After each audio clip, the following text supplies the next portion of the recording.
নমস্কাৰ বন্ধু বান্ধৱীসকল, মোৰ অন্য এটি ভিডিঅ'লৈ আপোনালোকক স্বাগতম। আজি মই বনাব গৈ আছোঁ হোৱাইট চিকেন কোৰমা। আৰু হোৱাইট চিকেন কোৰমাৰ কাৰণে মই 700 গ্ৰাম চিকেন লৈছোঁ, পিঁয়াজটো মাৰি লৈছোঁ আৰু ইয়াতে দৈ মোৰ নথকাৰ কাৰণে মই ঘৰতে বনাই লৈছোঁ। গাখীৰত ভিনেগাৰ দি পেলাই অকণমান সময় থৈ দিছিলোঁ, তাৰপিছত ধুনীয়াকৈ দৈ হৈ উঠিছে। আৰু মই ল'ম কাজু আৰু কেঁচা জলকীয়া। কাজু আৰু কেঁচা জলকীয়াখিনি মই গৰম পানীত থৈ দিছোঁ, তাৰপিছত অকণমান পিছত মই মিক্সিত মাৰি ল'ম। আৰু এতিয়া মই ইয়াতে দৈখিনি দি দিম।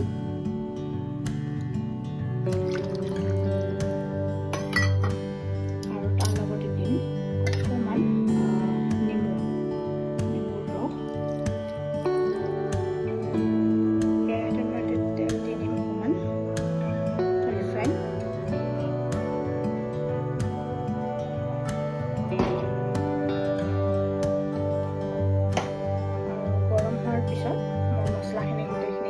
তেলটোত ভাজি ল'ম, যাতে এটা ধুনীয়া গোন্ধ এটা ওলায়। সেই গোন্ধটো মানে বিৰাটেই ধুনীয়া হয়। তেলখিনি গৰম হৈছে, মই গোটেইখিনি বস্তু ইয়াতে দি ল'ম।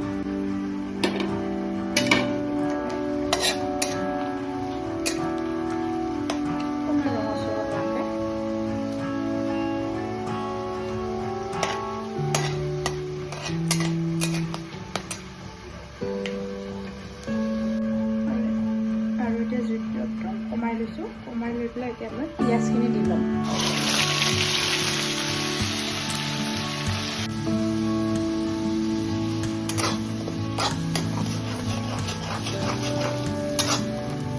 পিঁয়াজখিনি মই বেছি ৰঙচুৱা নকৰোঁ, ৰঙচুৱা কৰিলে অকণমান কালাৰটো ডাৰ্ক হৈ যাব, যিহেতু হোৱাইট চিকেন বনাম। জাষ্ট পিঁয়াজৰ গোন্ধটো যোৱাকৈ 2-3 মিনিট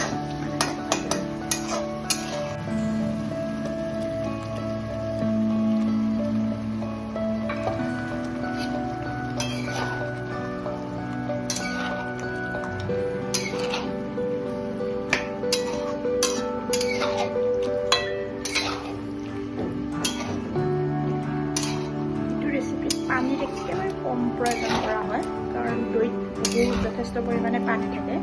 আৰু দৈ দিয়াৰ কাৰণে চিকেনটো আৰামছে সিজি যায়।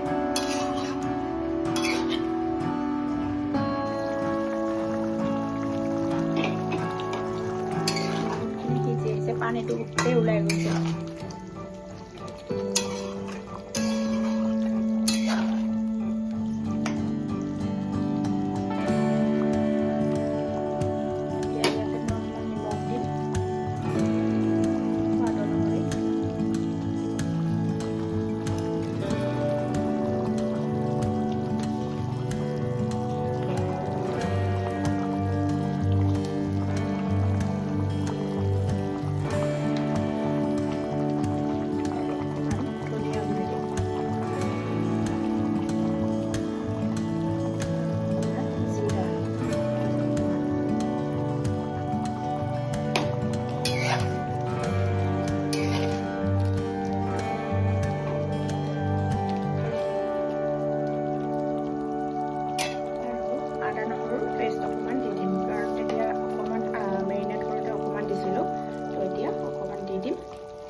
কাজুৰ পেষ্টটো দি দিম। কাজু আৰু জলকীয়াৰ যিটো পেষ্ট আছিলে দি দিছোঁ।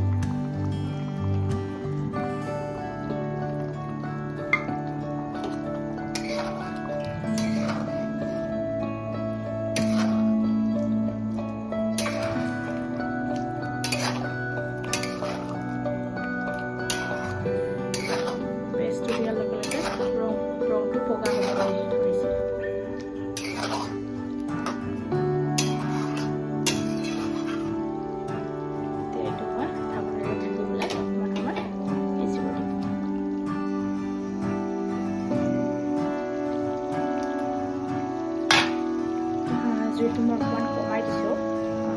ইয়াতে মই এতিয়া অকণমান কচুৰি মেথি দি দিম।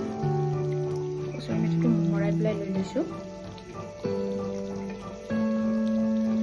আৰু তাৰপিছত মই আমুলৰ ক্ৰীম, আমুল ফ্ৰেছ ক্ৰীম অকণমান দি দিম।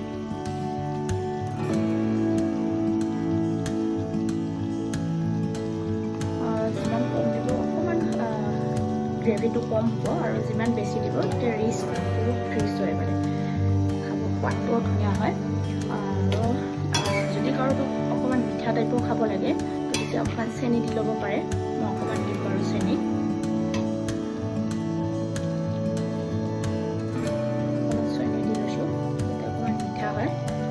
অকণমান মিঠা হ'লে খাব লাগে। ইয়াতে মই কাটি থোৱা দুটা কেঁচা জলকীয়া তাত দি দিম।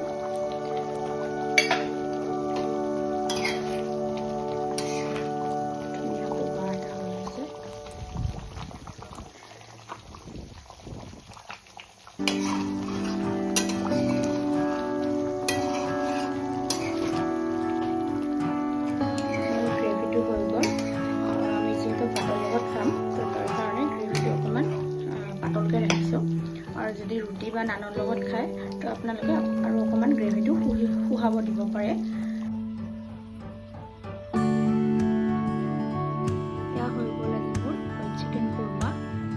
আপোনালোকে ট্ৰাই কৰিব পাৰে, বিৰাটেই সোৱাদদায়ক হয়। থেংক ইউ মোৰ ভিডিঅ'টো চোৱাৰ বাবে।